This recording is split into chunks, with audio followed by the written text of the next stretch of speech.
당신, 연금 어디 갔어? 여름이 끝나갈 무렵 어느 날 저녁 남편이 통장을 들고 물었습니다. 저는 대답할 수 없었어요. 3억이 넘는 개인연금이 해지되어 있었거든요. 남편의 얼굴이 하얗게 질렸습니다. 설마 주식? 당신이? 맞습니다. 저는 봄에 연금을 해지했습니다. 세금 떼고 받은 돈을 배당주에 넣었어요. 복지관 봉사 동료가 안전하고 배당금도 나온다고 했거든요. 실제로 통장 인증까지 보여줬습니다. 1년에 3천만 원이 넘는 수익이라고 했어요. 저도 딸 결혼 자금이 필요했습니다. 1년만 하면 충분히 모을 수 있어라는 말에 혹했죠. 하지만 지금 남은 건 절반도 안 됩니다. 수천만 원이 몇 달 만에 증발했어요. 이제 70을 바라보는 나이에 청소원으로 다시 일하고 있습니다. 도대체 저는 왜 이렇게 됐을까요? 시청 전 구독과 좋아요를 누르시면 로또에 당첨되는 행운이 올 수 있습니다.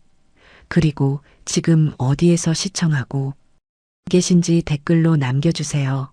여러분의 이야기도 듣고 싶습니다. 그럼 지금부터 시작되는 이야기 속으로 함께 들어가 볼까요? 안녕하세요. 저는 구명란입니다.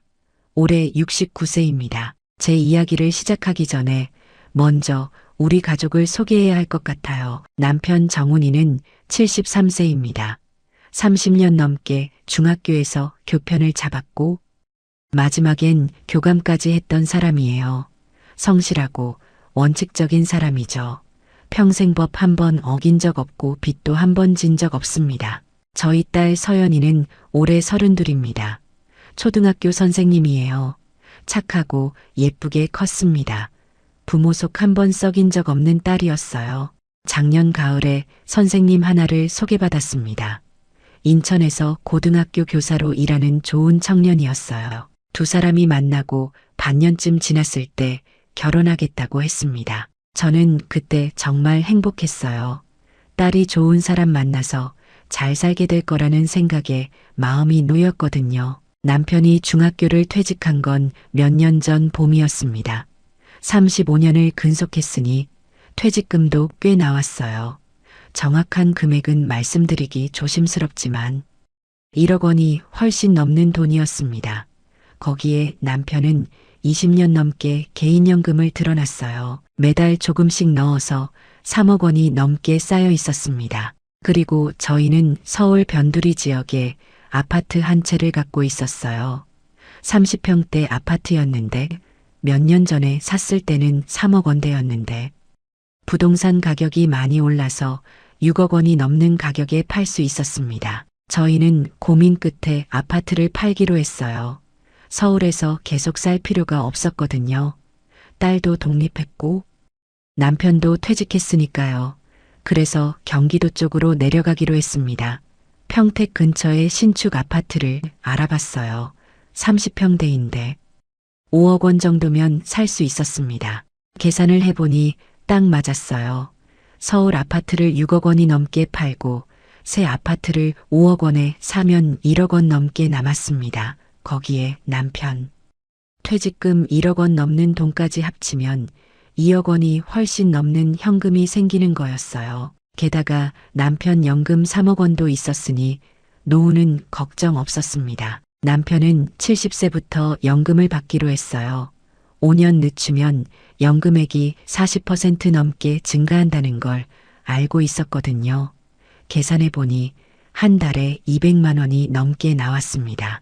그때까지는 현금 2억 원 넘는 돈으로 살 계획이었어요. 저희는 한 달에 300만 원 정도면 충분히 살 수 있었습니다. 크게 쓸 데도 없었고 검소하게 살아온 사람들이니까요.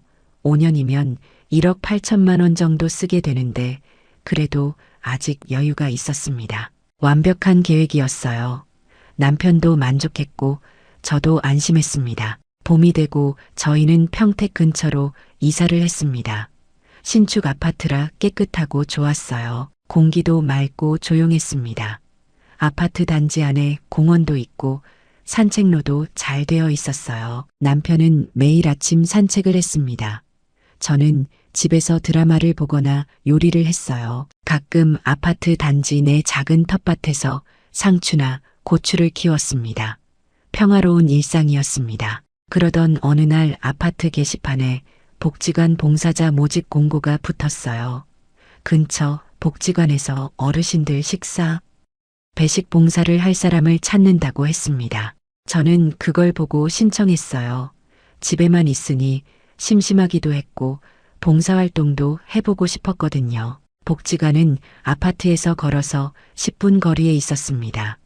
일주일에 사흘 나가면 됐어요. 오전 10시부터 오후 1시까지 3시간 동안 어르신들 점심 준비하고 배식하는 일이었습니다. 처음 나간 날 담당자가 이것저것 설명해 줬어요. 복지관에는 주로 70대 후반에서 80대 어르신들이 오신다고 했습니다. 혼자 사시거나 형편이 어려운 분들이 많다고 했어요. 점심을 드리고 말벗도 되어드리는 게 저희 역할이라고 했습니다. 봉사를 시작한 지 한 달쯤 지났을 때 새로운 봉사자가 들어왔어요. 박미숙이라는 분이었습니다.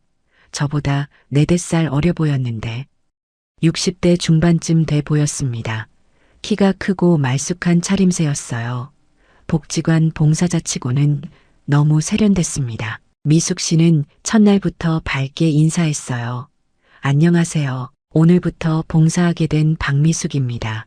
잘 부탁드려요. 목소리도 또렷하고 자신감 있었습니다. 어르신들께도 친절하게 말을 걸었어요. 며칠 지나니 미숙 씨와 자연스럽게 친해졌습니다.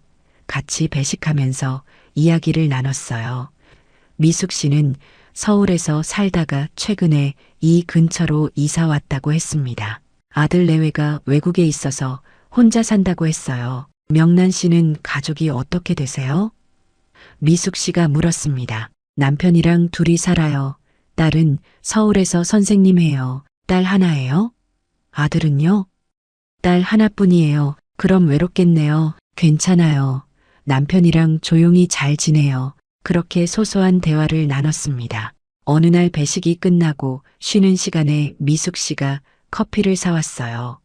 우리 다 같이 마셔요. 테이크아웃 커피 5잔이었습니다. 다른 봉사자들도 기뻐했어요. 미숙 씨 참 좋은 분이네. 그러게요.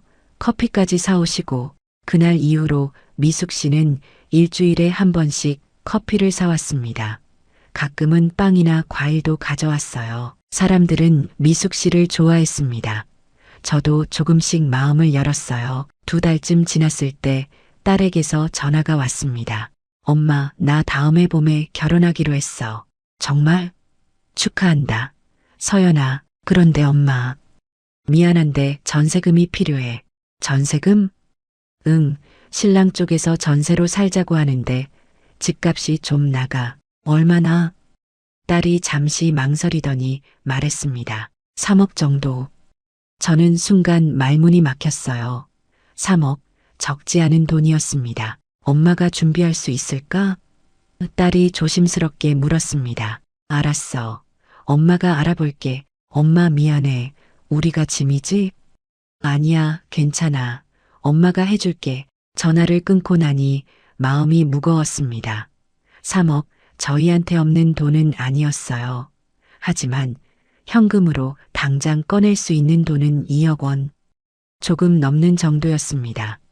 1억 원 정도가 부족했어요. 남편 연금 3억 원이 있긴 했지만 그건 70세부터 받는 거였습니다. 지금 해지하면 세금 떼고 2억 7천만 원 정도 받을 수 있었어요.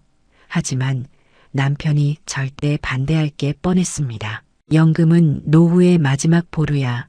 절대 건드리면 안 돼. 남편은 항상 그렇게 말했었거든요. 저는 고민에 빠졌습니다.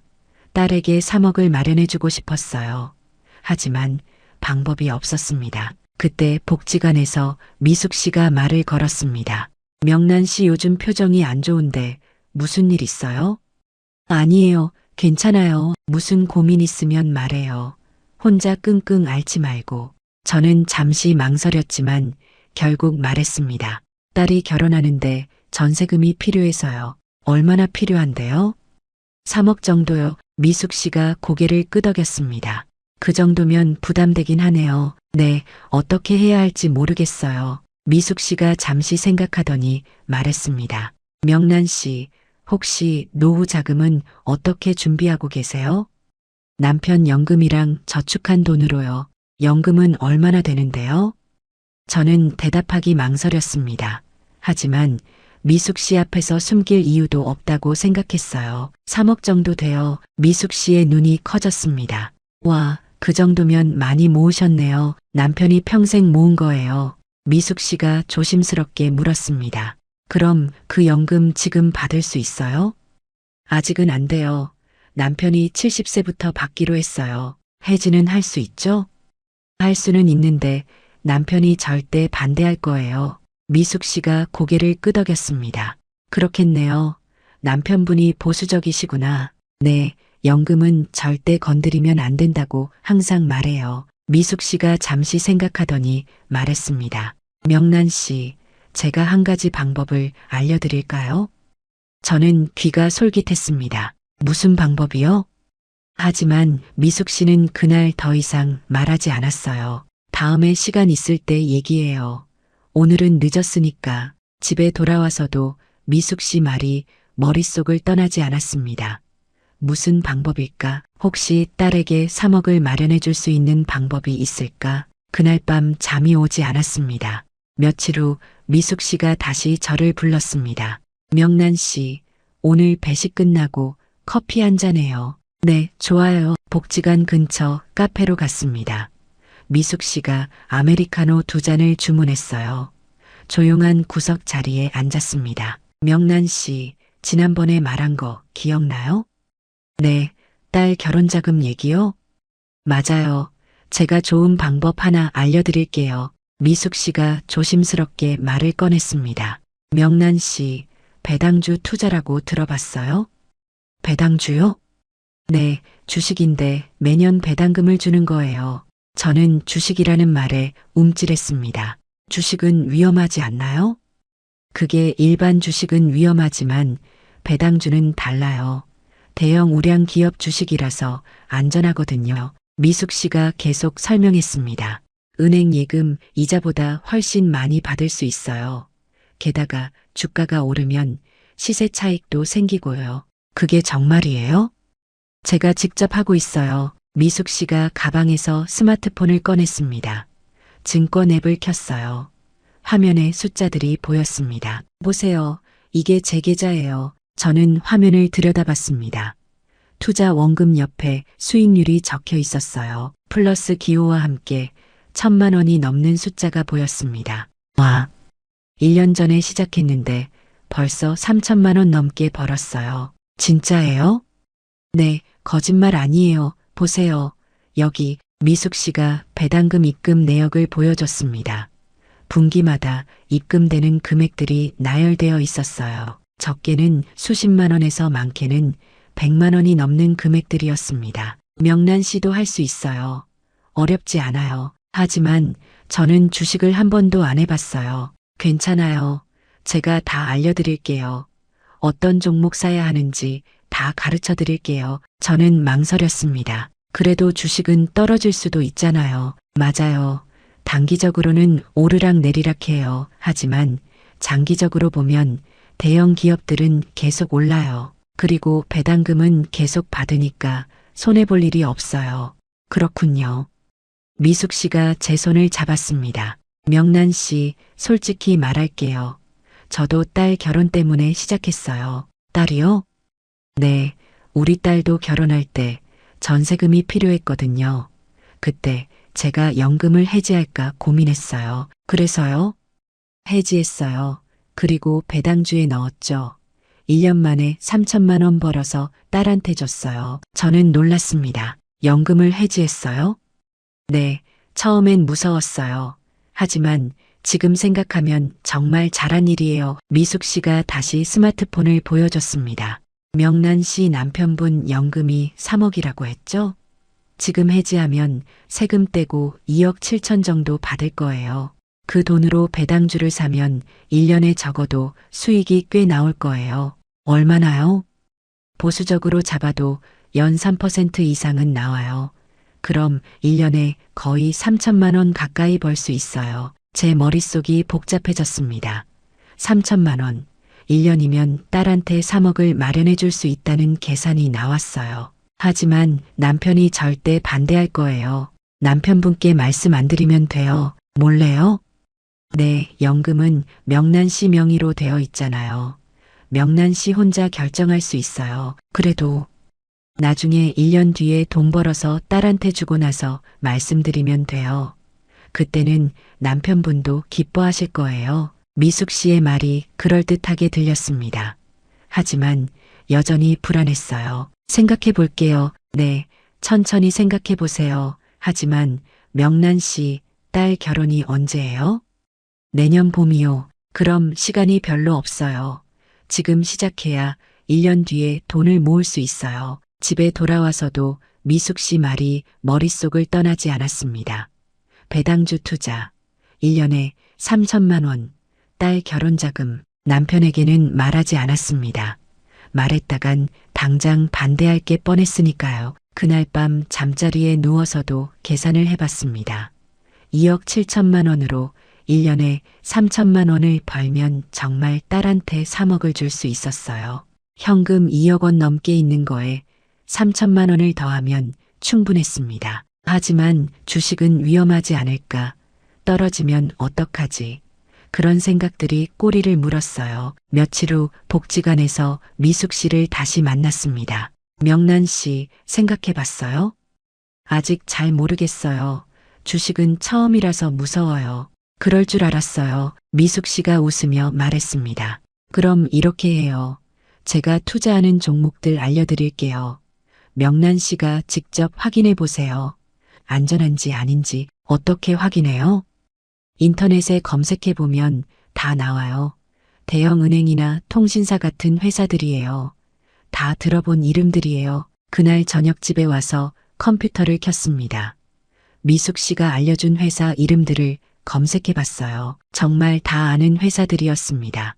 대형은행, 통신사, 전력회사, 뉴스 기사들을 읽어봤습니다. 배당금을 꾸준히 준다는 내용들이 많았어요. 안정적이라는 평가도 있었습니다. 조금씩 마음이 움직이기 시작했습니다. 다음 날 복지관에서 미숙 씨에게 물었습니다. 미숙 씨, 정말 안전한 거예요? 명란 씨, 100% 안전한 투자는 없어요. 하지만 배당주는 상대적으로 안전해요. 특히 대형 우량주는요. 떨어지면 어떡해요? 단기적으로는 떨어질 수 있어요.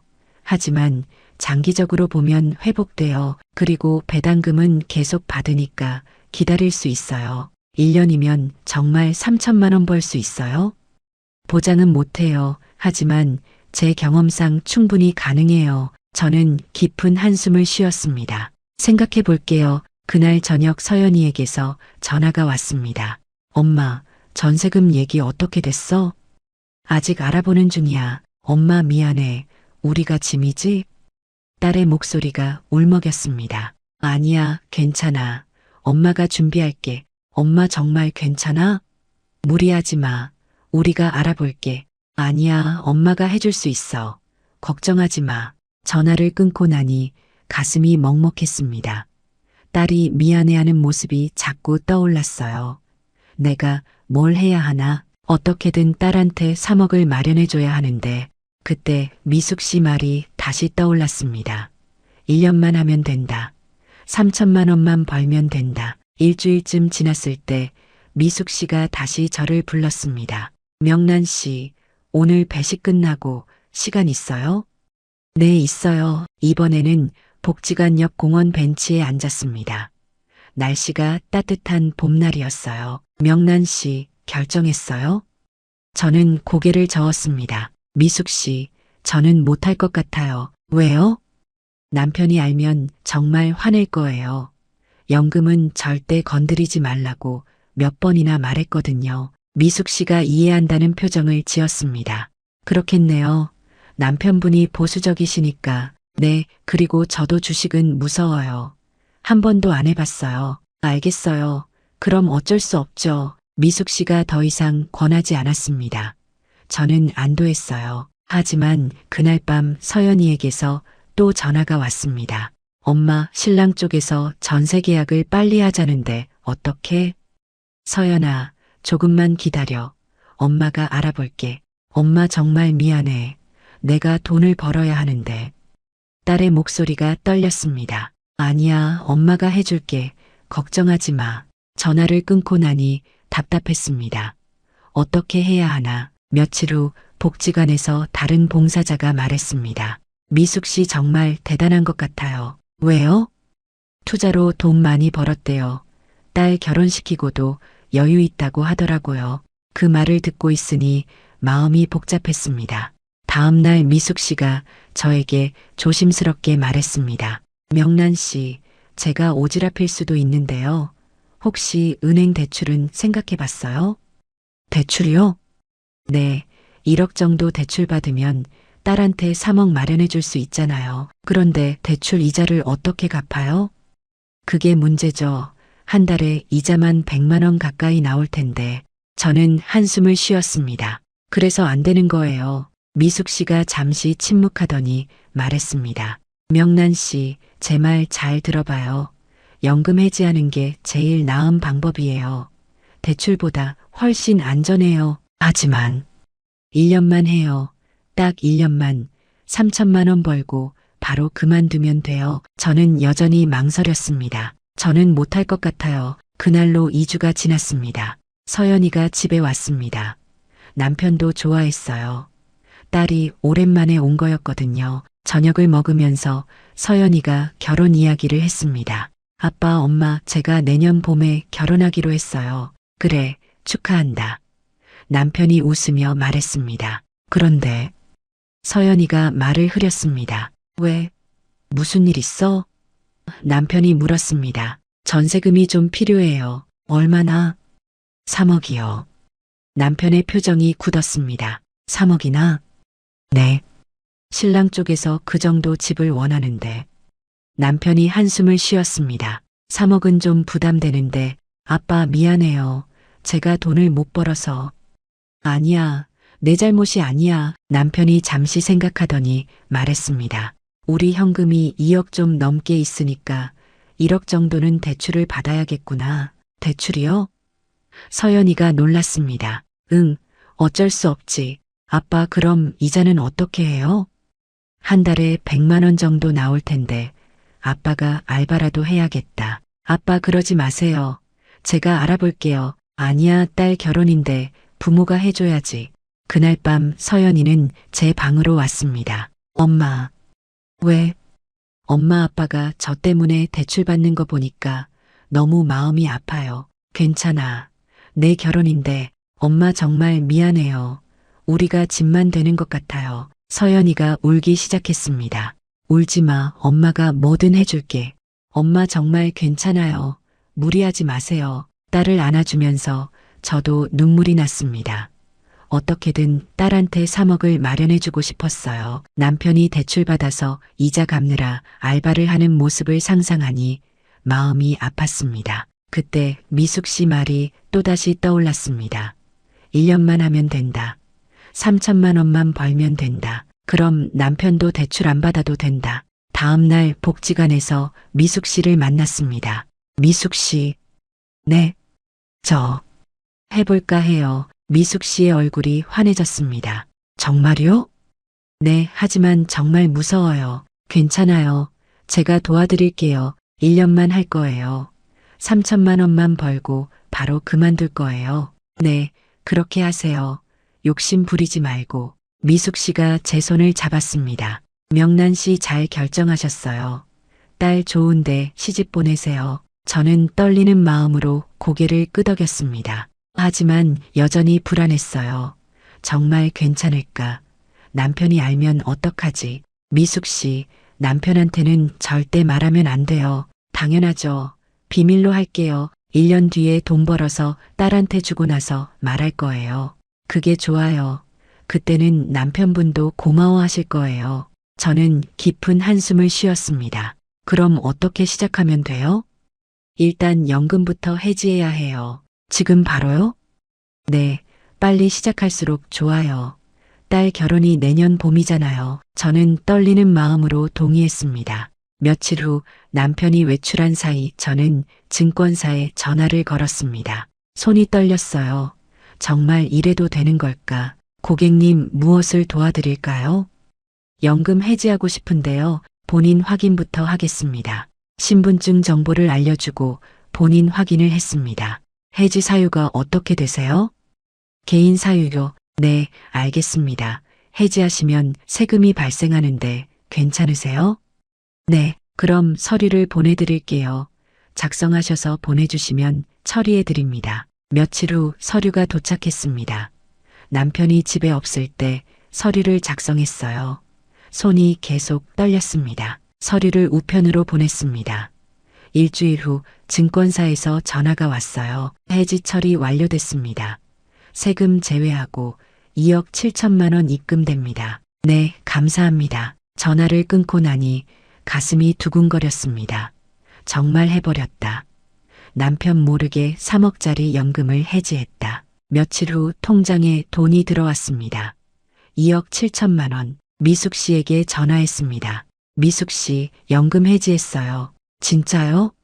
잘하셨어요. 이제 어떻게 해요? 주식 계좌부터 만들어야 해요. 어떻게 만들어요? 증권 앱 깔아요. 제가 알려드릴게요. 그날 저녁 미숙 씨가 집으로 왔습니다.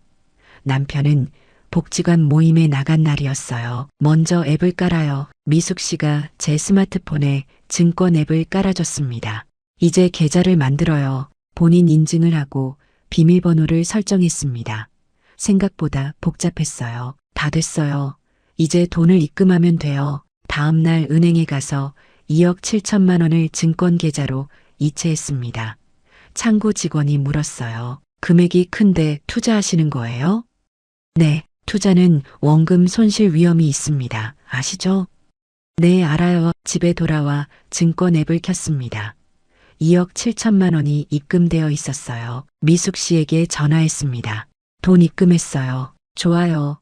이제 주식을 사면 돼요. 어떤 걸 사요? 제가 리스트 보내드릴게요. 잠시 후 미숙 씨가 메시지로 주식 종목들을 보냈습니다. 대형은행, 통신사, 전력회사, 배당 펀드 등이었어요. 이 종목들을 나눠서 사세요. 한 종목에 몰빵하지 말고요. 얼마씩 사요? 6천만 원씩 4종목 정도면 좋을 것 같아요. 저는 떨리는 손으로 주식을 샀습니다. 매수 버튼을 누를 때마다 가슴이 쿵쾅거렸어요. 1시간쯤 걸려서 다 샀습니다. 총 2억 7천만 원. 화면을 보니 숫자들이 움직이고 있었어요. 빨간색 숫자, 파란색 숫자, 무슨 뜻인지 잘 몰랐습니다. 미숙 씨에게 전화했습니다. 다 샀어요. 잘하셨어요. 이제 기다리기만 하면 돼요. 기다리기요? 네, 배당금은 분기마다 들어와요. 그리고 주가도 오르면 수익이 나고요. 주가가 떨어지면요? 단기적으로는 오르락 내리락 해요. 신경 쓰지 마세요. 1년 후만 보세요. 네. 하지만 마음이 편하지 않았습니다. 그날 저녁 남편이 돌아왔습니다. 오늘 뭐 했어? 집에서 드라마 봤어. 거짓말이었습니다. 남편한테 거짓말을 한 건 결혼하고 처음이었어요. 밤에 잠을 잘 수 없었습니다. 자꾸 증권 앱을 켰어요. 수익률을 확인했습니다. 첫날은 0.2% 올랐습니다. 50만 원 정도 수익이었어요. 기분이 좋았습니다. 둘째 날은 0.5% 올랐습니다. 130만 원 넘게 수익이 났어요. 이거 괜찮은데. 셋째 날은 과 0.3% 떨어졌습니다. 80만 원 손해였어요. 가슴이 철렁했습니다. 넷째 날은 다시 0.4% 올랐습니다. 안도했어요. 매일 밤 증권 앱만 들여다봤습니다. 남편은 눈치채지 못했어요. 일주일이 지나자 수익률은 플러스 1%였습니다. 270만 원 수익이었어요. 나쁘지 않았습니다. 미숙 씨에게 전화했습니다. 미숙 씨, 지금 수익률 1%예요. 좋네요. 그 정도면 괜찮아요. 이대로 가면 정말 3천만 원 벌 수 있을까요? 충분히 가능해요. 조급해하지 마세요. 한 달이 지났습니다. 수익률은 플러스 2.5%였습니다. 670만 원 넘게 수익이 났어요. 기분이 좋았습니다. 이 정도면 1년에 3천만 원도 가능하겠다. 복지관에서 미숙 씨를 만났습니다. 명란 씨 표정 좋아 보여요. 지금 수익이 좀 나고 있어요. 그렇죠? 제 말이 맞죠? 네, 감사해요, 미숙 씨. 천만에요. 딸 좋은데 시집 보내세요. 그날 저녁 서연이에게 전화했습니다. 서연아, 전세금 걱정하지 마. 엄마가 준비할게. 정말요? 엄마 어떻게 준비했어요? 엄마가 알아서 할게. 너는 신경 쓰지 마. 엄마 고마워요. 사랑해요. 전화를 끊고 나니 뿌듯했습니다. 역시 잘한 결정이었다. 하지만 그 기분은 오래가지 못했습니다. 2달째가 되던 어느 날이었습니다. 아침에 일어나서 증권 앱을 켰어요. 습관처럼 매일 확인하는 일이었습니다. 화면을 보는 순간 심장이 멈추는 것 같았어요. 수익률과 5.8% 마이너스였습니다. 1,560만 원 손실. 어떻게 이럴 수가. 어제까지만 해도 플러스 2%였는데 하룻밤 사이에 이렇게 떨어질 수 있나요? 뉴스를 검색해 봤습니다. 증시 폭락이라는 기사들이 쏟아졌어요. 미국 금리 인상, 경기 침체 우려, 여러 이유들이 나왔습니다. 손이 떨렸어요. 어떡하지? 미숙 씨에게 전화했습니다. 미숙 씨, 지금 과 5% 넘게 떨어졌어요. 저도 봤어요. 전체 시장이 떨어진 거예요. 어떡해요? 괜찮아요. 일시적인 거예요. 곧 회복될 거예요. 정말요? 네, 이럴 때 팔면 안 돼요. 그냥 기다리세요. 하지만 마음이 편하지 않았습니다. 다음 날도 떨어졌습니다. 과 7.2%, 1,940만 원 손실. 그 다음 날도 떨어졌습니다. 과 9.5%, 2,560만 원 손실. 일주일 만에 2천만 원 넘게 날아갔습니다. 밤에 잠을 잘 수 없었어요. 자꾸 증권 앱만 확인했습니다. 새벽 3시에 화장실에 가서 몰래 확인했어요. 남편이 이상하게 생각하기 시작했습니다. 요즘 왜 그래? 얼굴이 안 좋아. 아니야, 괜찮아. 무슨 걱정 있어?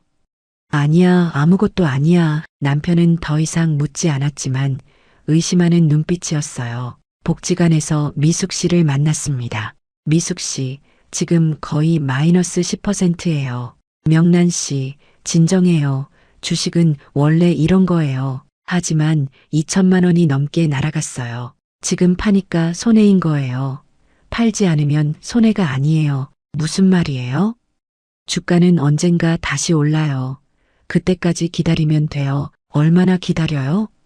몇 달 걸릴 수도 있고 1년 걸릴 수도 있어요. 1년이요? 그럼 딸 결혼은요?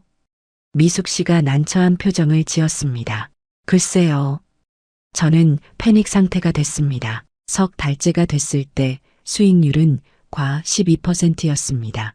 3,240만 원 손실. 견딜 수 없었어요. 매일 밤 악몽을 꿨습니다.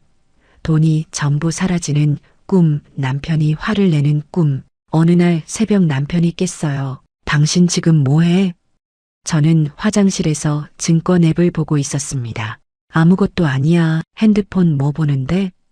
그냥 인터넷 좀. 남편이 의심스러운 눈으로 저를 봤습니다.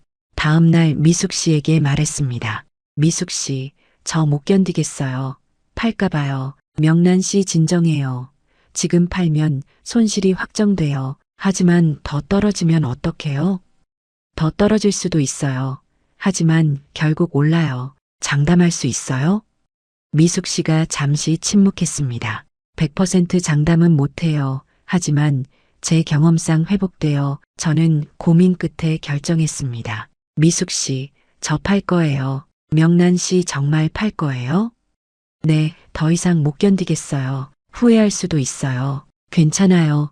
지금 팔게요. 그날 저녁 집에 와서 주식을 다 팔았습니다. 2억 3,760만 원이 입금됐습니다. 3,240만 원 손실이었습니다. 석 달 만에 3천만 원 넘게 날아간 겁니다. 저는 바닥에 주저앉았습니다. 뭘 한 거지? 3천만 원을 벌려고 했는데 오히려 3천만 원을 잃었다. 그날 밤 한숨도 못 잤습니다. 주식을 판 지 한 달이 지났습니다. 어느 날 뉴스를 보는데 증시가 회복됐다는 기사가 나왔어요. 증권 앱을 켰습니다. 제가 팔았던 주식들을 확인해 봤어요. 심장이 철렁 내려앉았습니다. 제가 판 가격보다 7% 넘게 올라 있었어요. 만약 팔지 않고 기다렸다면 이제 거의 본전이었습니다. 후회가 밀려왔습니다. 왜 그때 팔았을까? 조금만 더 기다렸으면. 복지관에서 미숙 씨를 만났습니다. 명란 씨, 주가 많이 올랐죠? 네. 봤어요. 제가 말했잖아요. 기다리면 오른다고. 미숙 씨는 안 팔았어요? 당연하죠. 저는 계속 갖고 있어요. 지금 수익률 플러스 4%예요. 저는 너무 속상했습니다. 명란 씨, 다시 사면 돼요. 다시요? 네, 지금이라도 사세요. 앞으로 더 오를 거예요. 하지만 이미 3천만 원 잃었어요. 그래서 더 해야죠. 만회해야죠. 미숙 씨의 말이 그럴듯하게 들렸습니다. 하지만 또 떨어지면요? 이번엔 절대 팔지 마세요. 참고 기다리세요. 저는 고민했습니다. 정말 다시 해야 할까? 그날 밤 계산을 해봤습니다. 지금 남은 돈이 2억 3,760만 원. 여기서 1억을 다시 투자하면 1년의 수익이 제법 날 수 있을 것 같았어요. 다음 날 미숙 씨에게 말했습니다. 미숙 씨, 다시 해볼까 해요. 잘 생각했어요. 이번엔 절대 팔지 마세요. 네, 이번엔 꼭 참고 기다릴게요. 그리고 명란 씨, 이번엔 미국 주식 어때요? 미국 주식이요? 네, 미국 주식이 한국 주식보다 안전해요. 배당도 더 많이 주고요. 그래요? 네, 제가 최근에 미국 주식도 시작했는데 정말 좋아요. 저는 미숙 씨 말을 믿었습니다. 그날 저녁 2억 3,760만 원 전부를 다시 증권 계좌로 넣었습니다. 미숙 씨가 추천한 미국 주식들을 샀어요. 대형 기술 기업들이었습니다. 이번엔 꼭 성공해야 해. 저는 스스로에게 다짐했습니다. 처음 이틀은 좋았습니다. 플러스 2% 올랐어요. 470만 원 수익. 역시 미국 주식이 낫네. 하지만 셋째 날부터 떨어지기 시작했습니다. 과 1%, 과 3%, 과 5%, 일주일 만에 과 8%까지 떨어졌습니다. 1,900만 원 손실. 또야. 패닉이 왔습니다. 왜 또 이러는 거지? 미숙 씨에게 전화했습니다. 미숙 씨, 또 떨어져요. 명란 씨, 이번엔 팔지 마세요. 꼭 참으세요. 하지만 지난번처럼 더 떨어지면요? 미국 주식은 회복이 빨라요. 조금만 기다려보세요. 하지만 주가는 계속 떨어졌습니다. 한 달 후 과 12%, 두 달 후 과 15%, 세 달 후 과 18%, 4,270만 원 손실이었습니다. 더 이상 견딜 수 없었어요. 이번에도 팔아야 하나. 하지만 미숙 씨 말이 떠올랐습니다. 이번엔 절대 팔지 마세요. 저는 참으려고 노력했습니다. 매일 밤 지옥 같았어요. 그러던 어느 날 더 큰 폭락이 왔습니다. 과 25%까지 떨어졌어요. 5,940만 원 손실. 저는 결국 다 팔아버렸습니다. 1억 7,820만 원이 남았습니다. 첫 번째 손실 3,240만 원, 두 번째 손실 5,940만 원, 합계 9,180만 원, 거의 1억에 가까운 돈이 사라졌습니다. 저는 바닥에 주저앉아 울었습니다. 여름이 끝나갈 무렵이었습니다. 복지관 봉사를 나가지 않았어요. 미숙 씨 얼굴을 볼 수가 없었습니다. 집에서 멍하니 있었어요. 밥도 제대로 못 먹었습니다. 남편이 걱정했습니다. 요즘 왜 그래? 아파?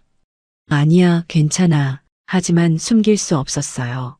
얼굴에 다 드러났습니다. 어느 날 저녁 남편이 서재에서 나왔습니다. 손에 통장을 들고 있었어요. 당신. 남편의 목소리가 떨렸습니다. 연금 어디 갔어?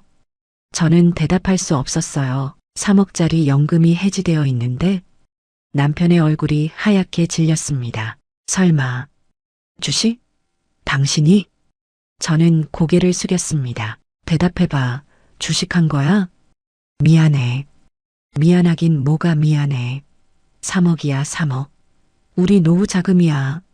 남편이 소리쳤습니다. 지금 얼마 남았어? 1억 8천 정도. 뭐? 남편이 주저앉았습니다. 당신이 정말 나한테 이럴 수가 있어? 미안해. 정말 미안해. 미안하다고 돈이 돌아와? 9천만 원이 넘게 날아간 거야. 남편이 벽을 쳤습니다. 왜 했어? 왜 내 허락도 없이? 딸 결혼 자금 3억이 필요해서. 그럼 나한테 말했어야지. 왜 혼자 결정했어? 말하면 반대할까봐. 당연히 반대하지. 연금은 절대 건드리면 안 된다고 몇 번이나 말했잖아. 남편이 주먹으로 바닥을 쳤습니다. 35년을 모은 거야. 35년을. 남편의 목소리가 떨렸습니다. 당신이 그럴 사람인 줄 몰랐어. 정말 몰랐어. 저는 바닥에 무릎을 꿇었습니다. 미안해. 정말 미안해. 내가 잘못했어. 미안하다고 다야? 우리 노후 어떡하라고? 남편이 고개를 저었습니다. 나 당신 얼굴 보기 싫어. 나가. 여보. 나가라고. 내 앞에서 사라져. 저는 짐을 쌌습니다. 손이 떨려서 제대로 못 쌌어요. 어디가? 모르겠어. 그냥 나갈게. 당신 진짜 나한테 이럴 거야? 남편이 울먹였습니다. 저는 대답할 수 없었어요. 문을 열고 나갔습니다. 서연이에게 전화했습니다. 서연아. 엄마. 무슨 일이에요? 엄마. 아빠 집에서 나왔어. 네. 왜요? 저는 모든 걸 털어놨습니다. 연금 해지한 것, 주식 투자한 것, 9천만 원 날린 것, 전화기 너머로 서연이가 울었습니다. 엄마. 그게 다 내 때문이잖아요. 아니야, 엄마가 잘못한 거야. 엄마 정말 미안해요. 나 때문에. 괜찮아. 엄마가 알아서 할게. 엄마 어디 계세요? 제가 갈게요. 아니야, 너는 거기 있어. 저는 모텔에 방을 잡았습니다. 혼자 누워 있었어요. 핸드폰이 울렸습니다. 남편이었어요. 당신 어디야? 밖에 있어. 집에 와. 아니야, 나 당분간 못 들어가. 당신 정말. 남편이 말을 잇지 못했습니다. 전화가 끊겼어요. 며칠을 모텔에서 지냈습니다. 서연이가 왔습니다. 엄마. 딸을 보니 눈물이 났어요. 엄마 미안해. 다 내 때문이야. 아니야, 엄마가 잘못한 거야. 엄마 결혼 안 할게. 전세금 필요 없어. 무슨 소리야. 내 결혼인데 엄마 나 때문에 이렇게 됐는데 무슨 결혼이야. 서연이가 울었습니다. 저도 같이 울었어요. 일주일 후 남편이 전화했습니다. 집에 와 이야기하자. 집에 갔습니다. 남편은 거실에 앉아 있었어요. 앉아. 저는 소파에 앉았습니다. 당신 앞으로 어떻게 할 건데? 모르겠어. 돈은 이제 1억 8천밖에 안 남았어. 우리 노후 어떡할 건데? 내가 일할게. 70을 바라보는 나이에? 어쩔 수 없잖아. 내가 잘못한 거니까. 남편이 한숨을 쉬었습니다. 나도 일해야겠어. 당신이 왜? 나도 책임이 있어. 당신 혼자 두고 신경 안 썼으니까. 미안해. 미안하다는 말 이제 그만해. 지겨워. 남편의 목소리가 차가웠습니다. 앞으로 돈 관련된 건 나한테 말해. 절대 혼자 결정하지 마. 알았어. 그리고 당신 내일부터 일자리 알아봐. 알았어. 그날 밤 같은 집에 있었지만 남편은 저와 말을 하지 않았습니다. 일자리를 알아봤습니다. 아파트 경비, 청소, 주차 관리, 마트 계산원. 하지만 대부분 나이 제한이 있었어요. 만 65세까지. 저는 69세였습니다. 한 달간 이력서를 넣었지만 모두 떨어졌습니다. 서연이가 전화했습니다. 엄마 실버케어 센터 청소원은 어때요? 청소원? 네, 나이 제한 없대요. 시급은 조금 낮지만 얼마나? 한 달에 190만 원 정도요. 그 정도면 괜찮은데 제가 연락처 보내드릴게요. 다음 날 면접을 봤습니다. 경기도 어느 지역의 실버케어 센터였어요. 면접관이 물었습니다. 왜 일하고 싶으세요? 노후 자금이 부족해서요. 건강은 괜찮으세요? 네, 괜찮습니다. 청소 일이 힘든데 괜찮으시겠어요? 네, 할 수 있습니다. 일주일 후 합격 통보를 받았습니다. 한 달 뒤부터 출근하기로 했어요. 첫 출근 날이었습니다. 청소원 유니폼을 받았어요. 파란색 작업복과 장갑. 명란 씨는 3층 담당이에요. 복도랑 화장실 청소하시면 돼요. 네, 알겠습니다. 일을 시작했습니다. 복도를 닦고 화장실을 청소했어요. 무릎을 꿇고 바닥을 닦았습니다. 허리가 아팠어요. 무릎도 아팠습니다. 점심시간에 다른 청소원들과 밥을 먹었어요. 명란 씨 나이가 어떻게 되세요? 69세요. 와, 정정하시네요. 저는 62세예요. 저보다 어리시네요. 명란 씨는 왜 일하세요? 생활비 때문이요. 남편분은요? 남편도 일하고 있어요. 더 이상 말하지 않았습니다. 오후에 3층 화장실을 청소하는데 누군가 들어왔어요. 복지관에서 봤던 어르신이었습니다. 명란 씨? 저는 고개를 숙였습니다. 여기서 일하세요? 네. 아, 그렇구나. 어르신은 더 이상 묻지 않고 나갔습니다. 저는 그 자리에 주저앉았어요. 눈물이 났습니다. 퇴근 후 집에 돌아왔습니다. 남편도 막 들어왔어요. 남편은 아파트 경비 일을 하고 있었습니다. 힘들었어? 괜찮아. 저녁 먹자. 말없이 밥을 먹었습니다. 그렇게 한 달이 지났습니다. 첫 월급을 받았어요. 190만 원. 남편도 월급을 받았습니다. 180만 원. 합쳐서 370만 원이었습니다. 370만 원이면 살 수 있겠네. 남편이 말했습니다. 미안해. 이제 그만해. 미안하다는 말. 알았어. 남편이 제 손을 잡았습니다. 우리 그래도 같이 사는 거 감사하자. 눈물이 났습니다. 고마워. 정말 고마워. 몇 달 후 서연이가 전화했습니다. 엄마, 나 결혼 미룰래. 왜? 전세금 때문에 엄마 아빠가 고생하는데 무슨 결혼이야. 아니야, 내 결혼해야지. 엄마 나는 괜찮아. 몇 년 뒤에 해도 돼. 서연아. 엄마 내가 돈 더 모을게. 우리가 알아서 할게. 전화를 끊고 또 울었습니다. 지금 저희 부부는 여전히 일을 하고 있습니다. 남편은 73세의 아파트 경비를, 저는 69세의 청소원을 하고 있어요. 한 달에 370만 원을 벌어서 생활합니다. 남은 돈 1억 8천만 원은 예금에 넣어뒀어요. 절대 건드리지 않습니다. 미숙 씨는 복지관을 그만뒀습니다. 어디로 갔는지 모릅니다. 복지관은 다시 가지 못했어요. 부끄러워서. 서연이는 결혼을 미뤘습니다. 몇 년 뒤에 하겠다고 했어요. 제가 왜 이렇게 됐을까요? 첫째, 연금을 해지했습니다. 남편 몰래. 둘째, 주식 투자를 했습니다. 경험도 없이. 셋째, 손실을 못 견디고 팔았습니다. 2번이나. 넷째, 배우자와 상의하지 않았습니다. 혼자 결정했어요. 다섯째, 욕심이 아니라고 생각했습니다. 하지만 결국 욕심이었어요. 여러분께 간곡히 부탁드립니다. 연금은 절대 해지하지 마세요. 그게 마지막 보루입니다. 배우자 몰래 투자하지 마세요. 신뢰가 무너집니다.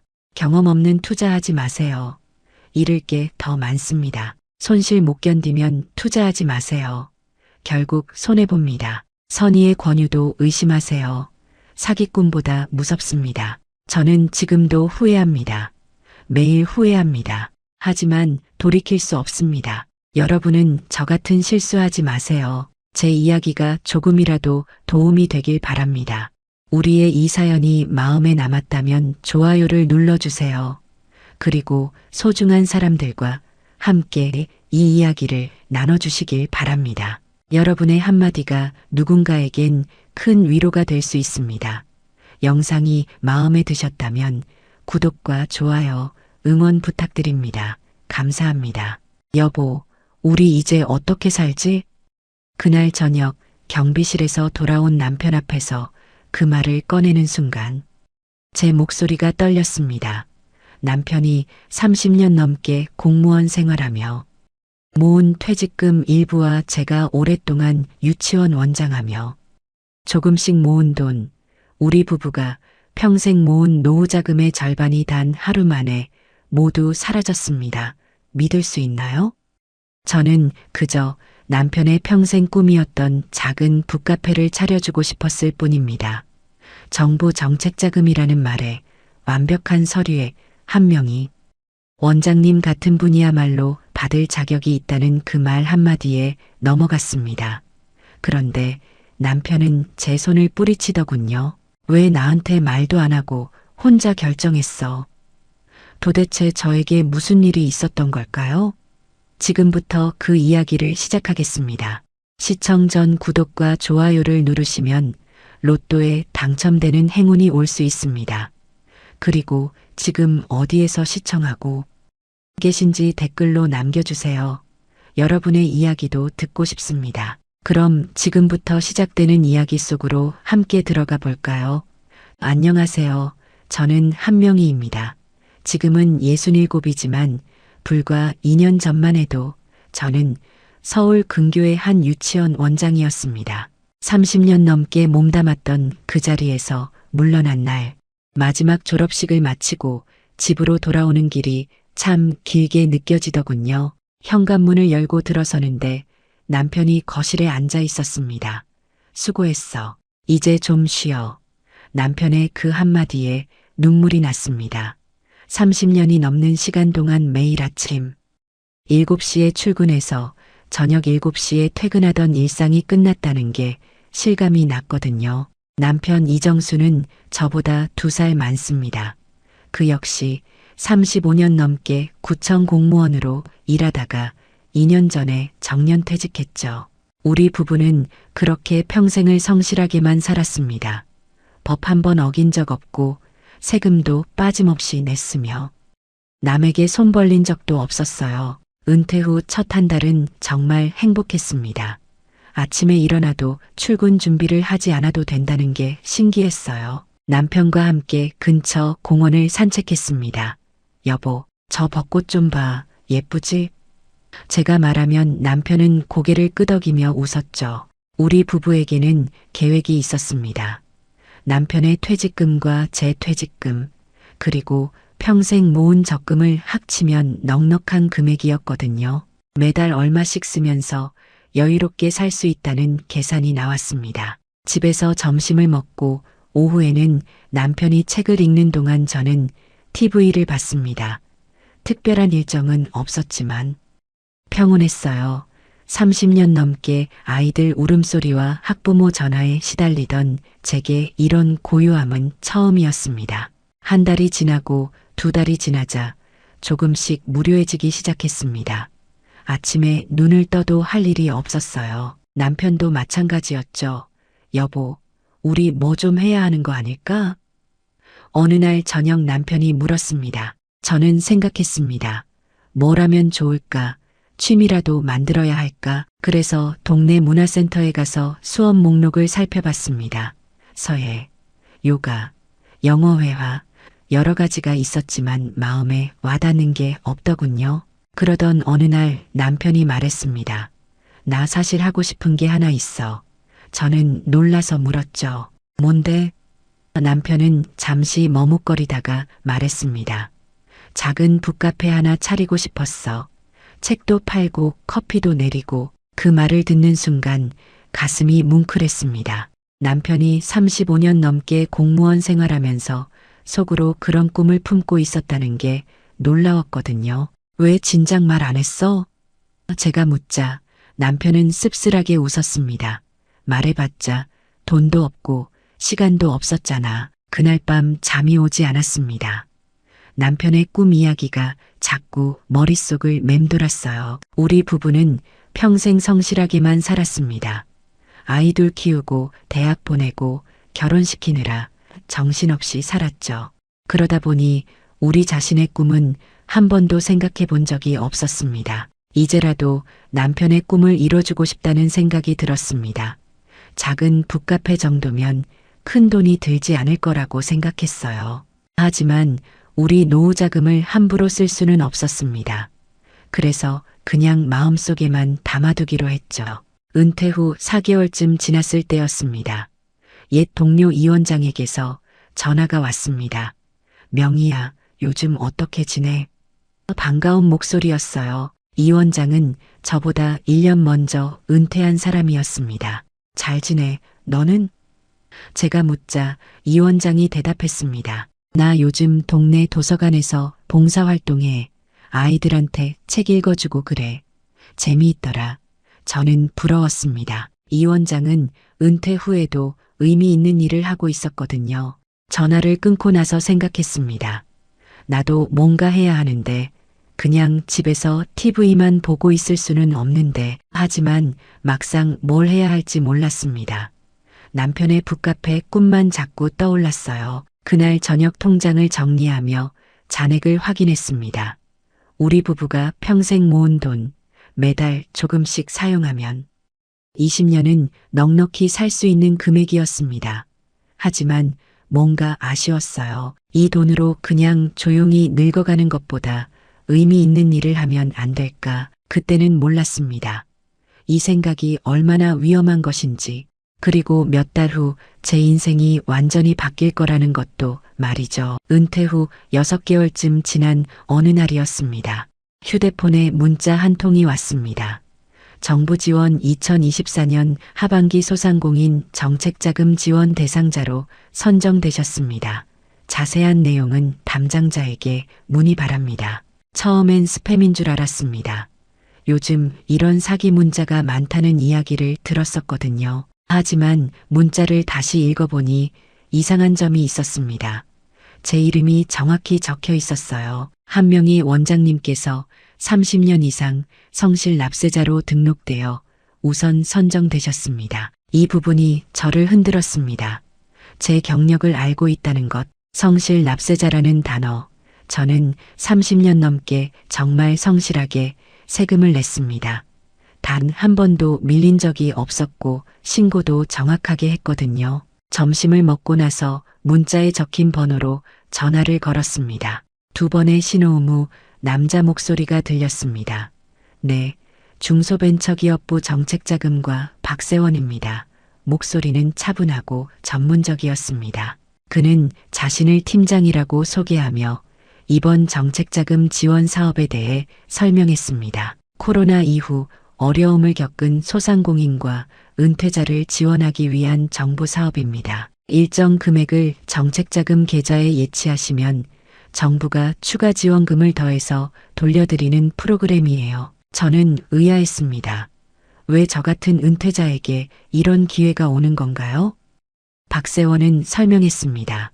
원장님 같은 분이야말로 받을 자격이 있습니다. 30년 넘게 성실히 납세하신 분들에게 노후를 보장해드리기 위한 거거든요. 그 말을 듣는 순간 기분이 묘했습니다.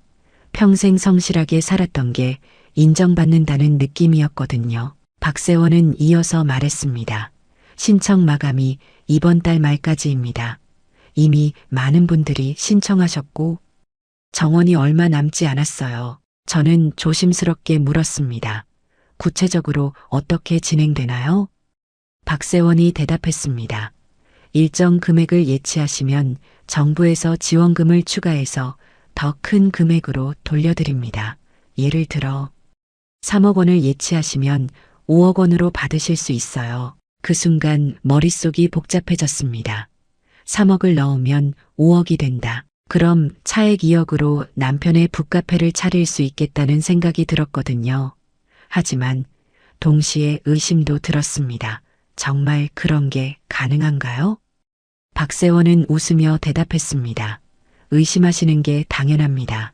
하지만 이건 정부 사업이에요. 서류도 다 있고 공문서로 확인 가능합니다.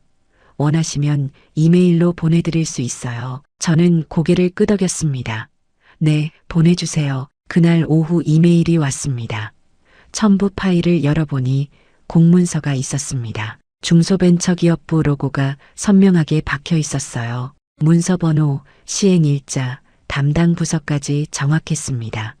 2024년 하반기 소상공인 및 성실 납세자 정책자금 지원 사업 안내. 저는 서류를 꼼꼼히 읽었습니다. 30년 넘게 유치원을 운영하며 각종 서류를 다뤄온 경험으로 이상한 점을 찾으려고 했습니다. 하지만 모든 게 완벽했어요.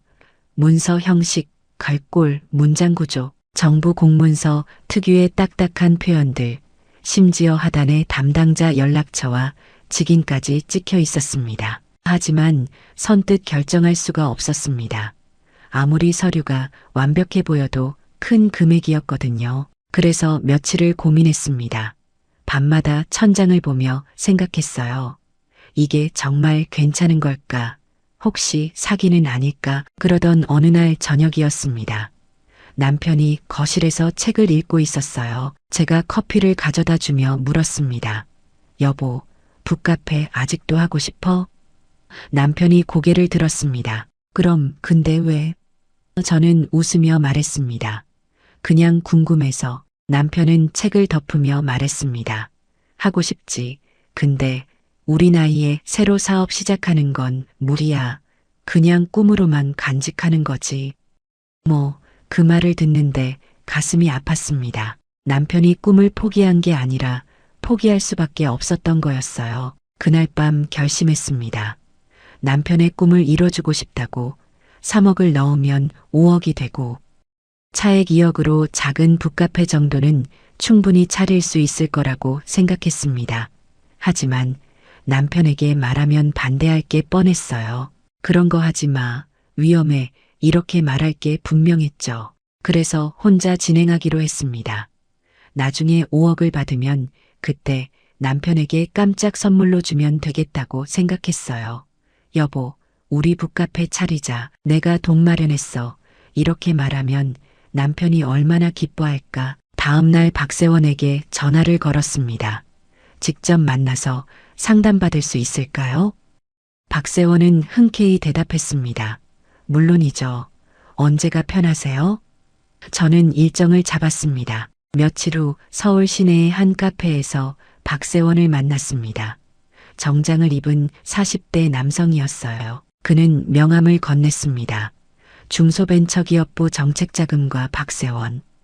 팀장 명함에는 정부 로고와 함께 주소, 전화번호, 이메일이 적혀 있었습니다. 박세원은 노트북을 꺼내 자료를 보여줬습니다. 프레젠테이션 파일이었어요. 정부 지원 사업의 구조, 예산, 지원 대상, 신청 방법, 모든 게 전문적으로 정리되어 있었습니다. 이 프로그램은 정부가 은퇴자의 노후를 돕기 위해 만든 겁니다. 성실 납세자에 대한 보상이라고 보시면 됩니다. 저는 물었습니다. 정말 안전한 건가요? 박세원이 웃으며 대답했습니다. 원장님, 이건 정부 사업입니다. 제가 여기 있는 모든 서류를 보여드릴게요. 그는 사업자 등록증, 사본, 신분증, 사본, 통장 사본까지 꺼내 보여줬습니다. 저는 더 이상 의심하지 않았습니다. 이 정도면 확실하다고 판단했어요. 그날 저는 신청서에 서명했습니다. 박세원이 말했습니다. 이번 주 금요일까지 입금하시면 다음 주 월요일에 지원금이 들어옵니다. 집으로 돌아오는 길에 가슴이 두근거렸습니다. 남편의 기뻐할 얼굴을 상상했어요. 곧 우리 부부는 작은 북카페 주인이 될 거라고, 남편이 평생 꿈꿔온 일을 드디어 할 수 있게 될 거라고 생각했습니다. 그때는 몰랐습니다. 이게 얼마나 큰 실수인지, 그리고 며칠 후 제 인생이 완전히 무너질 거라는 것도. 금요일 아침이 밝았습니다. 오늘이 입금 마감일이었어요. 박세원에게서 아침 일찍 전화가 왔습니다. 원장님, 오늘 오후 3시까지 입금하시면 월요일에 지원금이 들어옵니다. 계좌번호 문자로 보내드릴게요. 저는 긴장했습니다. 우리 부부가 평생 모은 노후 자금의 절반을 보내는 것, 큰 결정이었습니다. 하지만 머릿속으론 계속 계산이 돌아갔어요. 지금 보내면 월요일에 더 큰 금액으로 돌아온다. 그럼 남편 꿈을 이뤄줄 수 있다. 아침을 먹으면서도 남편에게 말할까 고민했습니다. 하지만 차마 말이 나오지 않았어요. 남편은 오늘 뭐 할 거야? 물었고, 저는 그냥 마트 좀 갔다 올게 대충 둘러댔습니다. 오전 10시쯤 은행에 갔습니다. 창구 앞에 서니 다리가 후들거렸어요. 직원이 물었습니다. 무엇을 도와드릴까요? 저는 떨리는 목소리로 대답했습니다. 송금하려고요. 금액이 어떻게 되세요? 직원이 물었습니다. 저는 쪽지에 적어뒀던 금액을 보여줬어요. 직원의 눈이 커졌습니다. 상당한 금액인데. 무슨 용도시죠? 저는 준비한 대답을 했습니다. 정부 지원 프로그램이에요. 직원은 한 번 더 확인하겠다며 서류를 요청했습니다. 저는 박세원에게 받은 공문서를 보여줬어요. 직원은 서류를 살펴보더니 고개를 끄덕였습니다. 네, 진행하겠습니다. 송금 절차가 시작됐습니다. 계좌번호를 입력하고 금액을 입력하고 비밀번호를 눌렀습니다. 직원이 마지막으로 물었습니다. 확인하셨죠? 진행할까요? 저는 고개를 끄덕였습니다. 송금 완료. 휴대폰에 문자가 왔습니다. 출금 순간 가슴이 철렁했습니다. 정말 큰 돈을 보냈구나. 손이 차갑게 식더군요. 하지만 곧 안심했습니다. 월요일이면 더 큰 금액이 들어온다. 그럼 모든 게 괜찮아진다. 은행을 나와 박세원에게 전화했습니다. 송금 완료했어요. 박세원이 밝은 목소리로 대답했습니다. 확인했습니다. 원장님 축하드려요. 월요일 오전 10시까지 지원금이 입금될 겁니다. 입금 확인되면 바로 연락드릴게요. 집으로 돌아오는 길에 마음이 복잡했습니다. 뭔가 큰일을 저질렀다는 생각과 동시에 남편을 기쁘게 해줄 수 있다는 기대감이 섞여 있었어요. 현관문을 열고 들어서니 남편이 거실에 앉아 있었습니다. 다녀왔어? 마트에서 뭐 샀어? 남편이 물었습니다. 저는 아무렇지 않은 척 대답했습니다. 아, 별거 없어. 그냥 둘러봤어. 남편은 의심 없이 고개를 끄덕였습니다. 주말이 지나갔습니다. 토요일, 일요일은 평소처럼 보냈어요. 남편과 함께 산책하고 집에서 TV를 봤습니다. 하지만 마음 한편에선 계속 월요일 생각이 났습니다. 돈이 들어오는 날 남편에게 기쁜 소식을 전할 날 일요일 밤 잠이 잘 오지 않았습니다. 내일이면 통장에 큰 금액이 들어온다는 생각에 설렜어요. 남편의 기뻐할 얼굴을 계속 상상했습니다. 여보, 우리 북카페 차릴 수 있어. 내가 돈 마련했어. 이렇게 말하면 남편이 뭐라고 할까? 월요일 아침 눈을 뜨자마자 휴대폰을 확인했습니다. 아직 문자는 없었어요. 시계를 봤습니다. 오전 7시 30분. 박세원은 오전 10시까지 입금된다고 했습니다. 아직 시간이 있었어요. 아침을 먹고 TV를 켰습니다. 하지만 내용이 머리에 들어오지 않았어요. 계속 시계만 쳐다봤습니다. 9시, 9시 30분, 9시 50분, 10시가 되었습니다. 휴대폰을 확인했습니다. 문자는 없었어요. 통장 앱을 열어봤습니다. 잔액에 변화가 없었습니다. 조금 불안해지기 시작했습니다. 10시 10분 박세원에게 전화를 걸었습니다. 신호음이 울렸습니다. 한 번, 두 번, 세 번 연결되지 않았습니다. 다시 걸었습니다. 여전히 연결되지 않았어요. 가슴이 두근거렸습니다. 뭔가 잘못된 건 아닐까? 10시 30분 계속 전화를 걸었습니다. 10번, 20번, 30번 모두 연결되지 않았어요. 남편이 물었습니다. 왜 그래? 누구한테 전화하는데? 저는 대답하지 못했습니다. 뭐라고 말해야 할지 몰랐거든요. 11시 박세원의 이메일로 메일을 보냈습니다. 답장이 오지 않았습니다. 명함에 적힌 사무실 전화번호로 걸었습니다. 연결할 수 없는 번호입니다. 식은땀이 났습니다. 점심도 먹지 못했습니다. 계속 전화만 걸었어요. 계속 메일만 보냈습니다. 모두 소용없었습니다. 오후 2시쯤 더 이상 참을 수 없었습니다. 명함에 적힌 주소를 찾아가기로 했습니다. 어디가? 남편이 물었습니다. 저는 대충 둘러댔습니다. 친구 만나고 올게. 남편은 의아한 표정이었지만 더 묻지 않았습니다. 서울 시내로 갔습니다.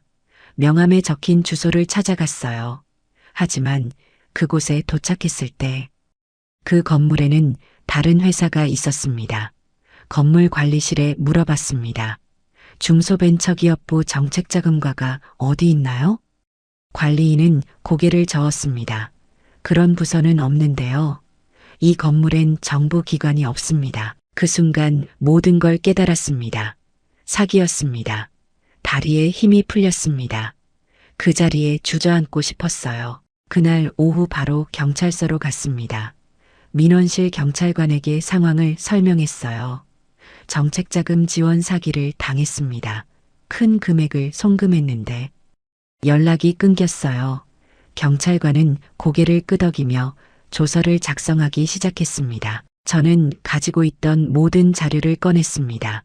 공문서, 명함, 이메일 내역 통화 기록, 송금 증빙. 경찰관은 서류들을 살펴보며 한숨을 쉬었어요. 그리고 말했습니다. 최근 이런 수법의 보이스피싱 사기가 많습니다. 이미 여러분이 피해를 입으셨어요. 돈을 찾을 수 있나요? 제가 물었습니다. 경찰관은 고개를 저었어요. 어렵습니다. 대부분 범인들이 빠르게 돈을 인출해서 해외로 빼돌리거든요. 그 말을 듣는 순간 정신이 아찔했습니다. 조서 작성이 끝났습니다. 경찰관은 접수증을 건네며 말했습니다. 수사가 진행되면 연락드리겠습니다. 하지만 기대는 하지 마세요. 그 말에 모든 희망이 사라졌습니다. 집으로 돌아왔습니다. 현관문을 열고 들어서는데 다리에 힘이 없었어요. 거실 소파에 주저앉았습니다. 남편이 부엌에서 나왔습니다. 왔어? 늦었네. 저는 대답할 수 없었습니다. 남편이 제 표정을 보고 다가왔습니다. 무슨 일 있어? 왜 그래? 저는 입술을 떨며 말했습니다. 여보, 우리 이제 어떻게 살지? 남편이 놀라서 물었습니다. 갑자기 무슨 소리야? 우리 돈이 없어졌어. 그 말을 꺼내는 순간 눈물이 났습니다. 남편의 얼굴이 굳어졌습니다. 무슨 소리야? 무슨 돈이? 저는 떨리는 목소리로 설명했습니다. 정부 지원 프로그램 박세원이라는 사람, 송금한 돈 모든 걸. 남편의 얼굴이 하얗게 변했습니다. 얼마를? 저는 대답했습니다. 우리 노후 자금의 절반. 남편이 소파에 주저앉았습니다. 한참을 말이 없더니 갑자기 소리쳤습니다. 왜 나한테 말도 안 하고 혼자 결정했어? 저는 울면서 대답했습니다. 여보 북카페 하고 싶다고 했잖아. 그걸 해주고 싶었어. 남편이 고개를 저었습니다. 그게 이런 식으로 하는 거야? 내 꿈 때문에 우리 노후를 걸라고 한 적 없어. 그날 밤 남편은 말을 걸지 않았습니다. 저녁도 먹지 않았어요.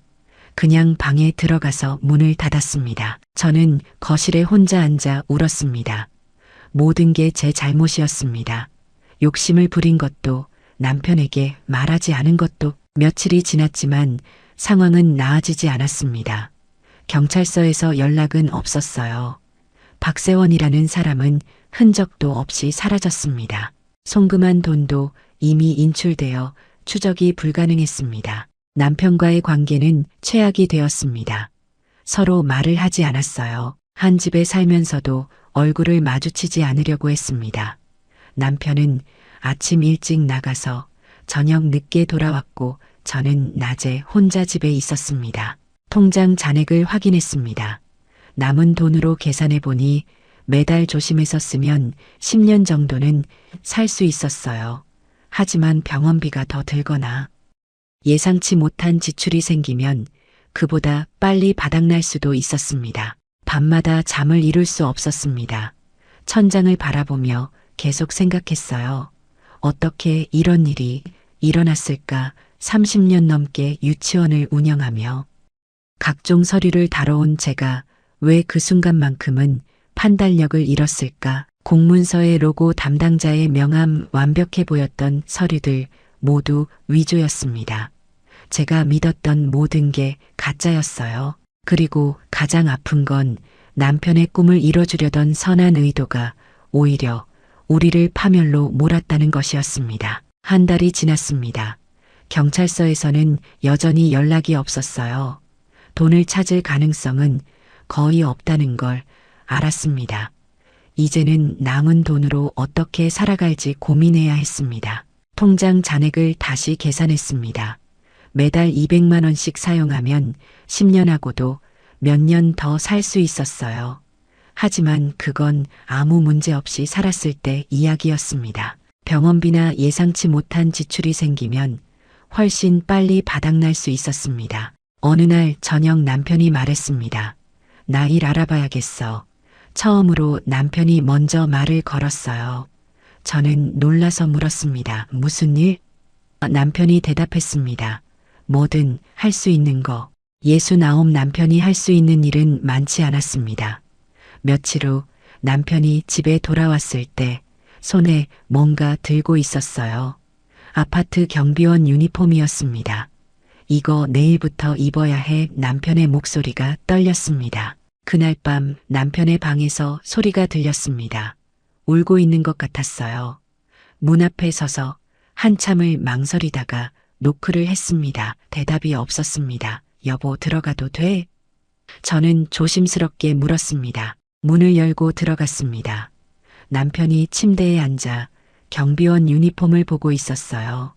35년 넘게 공무원 생활했는데 이제 경비원이야. 남편의 목소리에 서러움이 묻어났습니다. 저는 남편 옆에 앉았습니다. 미안해. 다 내 잘못이야. 남편이 고개를 저었습니다. 아니야. 나도 더 벌었어야 했어.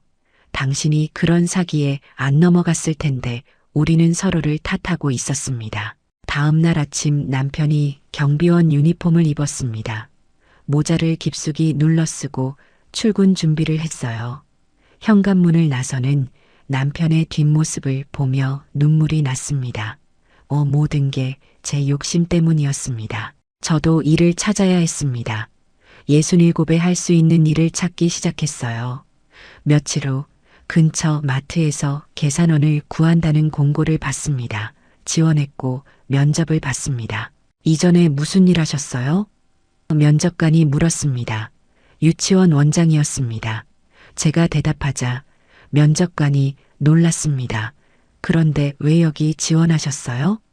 저는 대답할 수 없었습니다. 사실을 말할 수 없었거든요. 일주일 후 합격 통보를 받았습니다. 월급은 많지 않았지만 없는 것보단 나았어요. 남편과 제가 둘 다 일하면 매달 통장에서 빠져나가는 돈을 줄일 수 있었습니다. 첫 출근 날이었습니다. 마트 유니폼을 입고 명찰을 달았어요. 6번 계산대 한 명이 30년 넘게 한 원장님 소리 들었던 제가 이제는 6번 계산대 계산원이 되었습니다. 계산대 앞에 손이 떨렸습니다. 손님들이 물건을 가져왔어요. 봉투 필요하세요? 제가 물으면 손님들은 대답했습니다. 어떤 손님은 친절했고 어떤 손님은 무뚝뚝했습니다. 오후쯤 예전에 제가 가르쳤던 아이 엄마가 계산대에 왔습니다. 어머, 원장님? 그 한마디에 손이 떨렸어요. 저는 애써 웃으며 대답했습니다. 요즘 이렇게 일해요. 그 엄마는 놀란 표정이었습니다. 퇴근 후 집에 돌아왔습니다. 남편도 막 경비실에서 돌아온 참이었어요. 우리는 서로를 보며 쓸쓸하게 웃었습니다. 고생했어. 남편이 말했습니다. 당신도. 제가 대답했습니다. 저녁을 먹으며 계산을 했습니다. 남편 월급과 제 월급을 합치면 매달 통장에서 나가는 돈을 많이 줄일 수 있었어요. 하지만 여전히 부족했습니다. 더 벌어야 했습니다. 그날 밤 남편이 말했습니다. 우리 이렇게 살 수 있을까? 저는 남편의 손을 잡았습니다. 할 수 있어. 우리 함께하면 돼. 하지만 제 목소리에 확신은 없었습니다. 며칠이 지나고 몇 주가 지났습니다. 우리 부부는 매일 아침 각자의 일터로 나갔어요. 남편은 경비실로, 저는 마트로. 69과 67의 부부가 새로운 삶을 시작했습니다. 힘들었습니다. 하루 종일 서서 일하는 게 체력적으로 버거웠어요. 발이 아팠고 허리도 아팠습니다. 하지만 참아야 했습니다. 살아야 했으니까요. 그러던 어느 날 밤이었습니다. 새벽 4시쯤 잠에서 깼는데 거실에 불이 켜져 있었어요. 나가보니 남편이 소파에 앉아 있었습니다. 경비원 유니폼을 보고 있었습니다. 저는 남편 옆에 앉았습니다. 한참을 말없이 앉아 있다가 남편이 입을 열었습니다. 미안해. 저는 놀라서 물었습니다. 왜? 남편이 대답했습니다. 내가 북카페 하고 싶다는 말 안 했으면 당신이 그런 사기에 안 넘어갔을 거야. 저는 고개를 저었습니다. 아니야. 내가 욕심을 부린 거야. 당신 탓이 아니야. 남편이 제 손을 잡았습니다. 우리 다시 시작하자. 서로 원망하지 말고. 저는 고개를 끄덕이며 울었습니다. 그날 밤 우리 부부는 오랜만에 대화를 나눴습니다. 서로의 아픔을 이야기했어요. 그리고 약속했습니다. 앞으로는 서로 의지하며 살자고, 힘들어도 포기하지 말자고. 한 달이 더 지났습니다. 남편과 저는 매일 일터로 나갔어요. 힘들었지만 조금씩 익숙해졌습니다. 마트 일도 경비 일도 처음보단 나아졌습니다. 어느 날 퇴근길에 옛 동료 이 원장을 우연히 만났습니다. 명희야, 요즘 어떻게 지내? 반가운 목소리였어요. 저는 사실대로 말했습니다. 사기를 당했어. 지금 마트에서 일하고 있어. 이 원장이 놀라며 안타까워했습니다. 어머, 정말? 무슨 일이야? 저는 모든 이야기를 들려줬어요. 이 원장은 끝까지 듣더니 말했습니다. 정말 힘들었겠다. 근데 명희야, 너 정말 대단해. 그 나이에 다시 일어서다니. 그 말을 듣는 순간 뭔가 위로가 됐습니다. 제가 대단한 건 아니지만 포기하지 않고 있다는 게 조금 자랑스러웠어요. 이 원장이 말했습니다. 나도 도서관 봉사활동 하는데 너도 시간 나면 한번 와봐. 아이들한테 책 읽어주는 거야. 집에 돌아와 생각했습니다. 나도 뭔가 의미 있는 일을 할 수 있지 않을까. 돈만 버는 게 전부는 아니잖아. 다음 날 이 원장에게 연락했습니다. 나도 봉사활동 해볼래. 그 주말 동네 작은 도서관에 갔습니다. 맞벌이 가정아이들이 주말에 와서 책을 읽었어요. 저는 아이들에게 그림책을 읽어줬습니다. 옛날에 한 할머니가 살았어요. 제 목소리에 아이들이 집중했습니다. 30년 넘게 유치원에서 아이들을 돌봤던 경험이 살아났습니다. 아이들과 함께하니 기분이 좋아졌어요. 돈을 받는 건 아니었지만 뭔가 쓸모 있다는 느낌이 들었습니다. 집에 돌아와 남편에게 이야기했습니다. 오늘 도서관에서 아이들한테 책 읽어줬어. 재미있더라. 남편이 웃으며 말했습니다. 그래, 잘했네. 당신은 아이들이랑 있을 때 가장 행복해 보여. 남편도 변했습니다. 경비 일을 하면서 혼자 사는 노인들을 챙기기 시작했어요. 할머니, 오늘 밥 드셨어요? 남편이 경비실에 오는 노인들에게 물었습니다. 가끔 라면을 끓여주기도 했습니다. 당신도 좋은 일 하네. 제가 말하자 남편이 웃었습니다. 뭐, 할 수 있는 거라도 해야지. 우리 부부는 조금씩 변하고 있었습니다. 돈을 많이 잃었지만 다른 걸 얻고 있었어요. 석 달쯤 지났을 때 통장을 확인했습니다. 남편과 제가 벌어온 돈이 조금씩 쌓이고 있었어요. 많은 금액은 아니었지만 희망이 보였습니다. 이 속도면 천천히지만 회복할 수 있을 것 같았습니다. 어느 날 저녁 남편이 말했습니다. 고마워. 저는 놀라서 물었습니다. 왜? 남편이 대답했습니다. 포기하지 않고 함께해줘서. 사실 처음엔 정말 화났었어. 근데 이제는 괜찮아. 우리 함께 이겨내는 거잖아. 저는 남편의 손을 꼭 잡았습니다. 나도 고마워. 나 때문에 힘들었을 텐데 함께해줘서. 우리는 서로를 보며 웃었습니다. 예전처럼 여유로운 삶은 아니었지만 서로가 있었습니다. 그날 밤 오랜만에 편하게 잠들었습니다.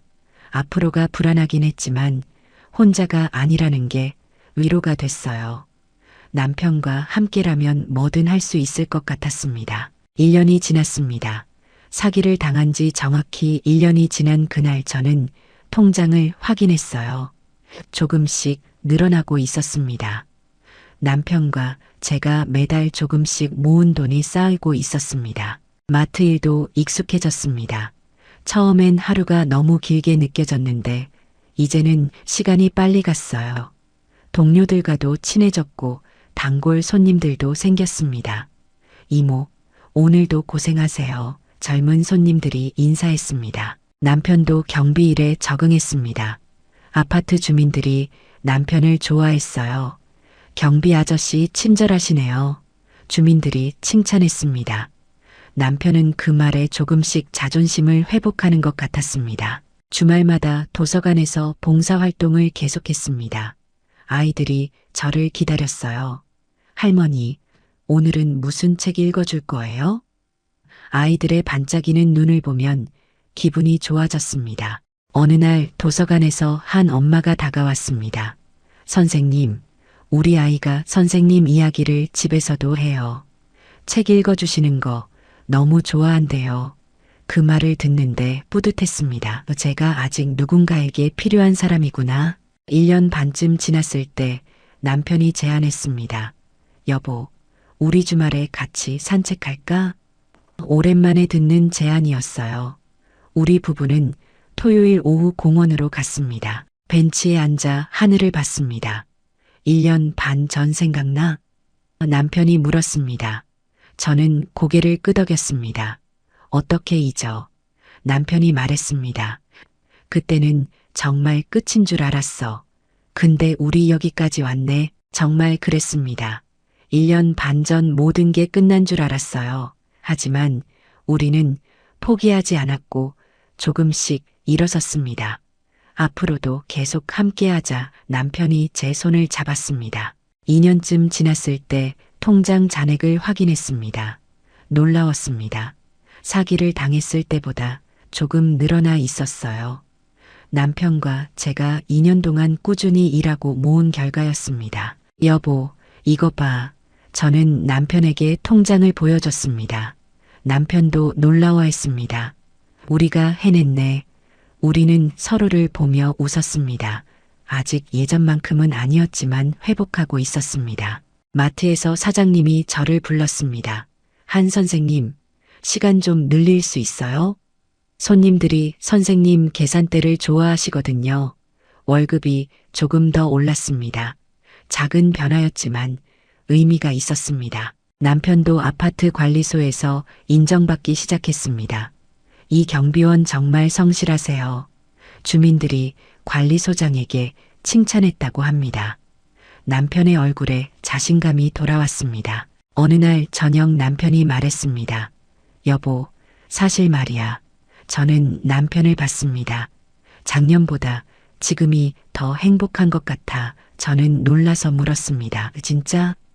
남편이 고개를 끄덕였습니다. 작년엔 돈은 있었지만 할 일이 없어서 무료했어. 근데 지금은 바쁘잖아. 사람들도 만나고 쓸모도 있고. 저도 공감했습니다.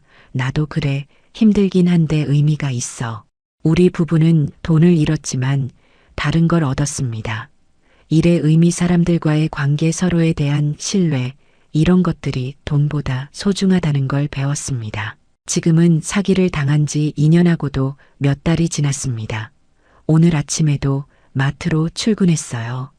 남편도 경비실로 갔습니다. 우리 부부는 여전히 일하고 있습니다. 통장 잔액은 계속 늘고 있습니다. 느리지만 확실하게 회복하고 있어요. 앞으로 몇 년 더 일하면 예전만큼 여유로워질 수 있을 것 같습니다. 지난 2년을 돌아보면 참 많은 일이 있었습니다. 절망도 있었고 갈등도 있었어요. 하지만 포기하지 않았습니다. 남편과 함께 조금씩 일어섰습니다. 제가 이 이야기를 하는 이유는 같은 피해를 당하는 사람이 없었으면 해서입니다. 정부 지원이라는 말에 속지 마세요. 아무리 서류가 완벽해 보여도 의심해야 합니다. 정부 기관은 절대 개인 계좌로 돈을 보내라고 하지 않습니다. 큰 금액을 송금하기 전엔 반드시 경찰이나 금융기관에 확인하세요. 한 번의 확인이 여러분의 노후를 지킬 수 있습니다. 그리고 만약 사기를 당했다면 즉시 신고하세요. 빠를수록 돈을 찾을 가능성이 높아집니다. 저처럼 늦으면 안 됩니다.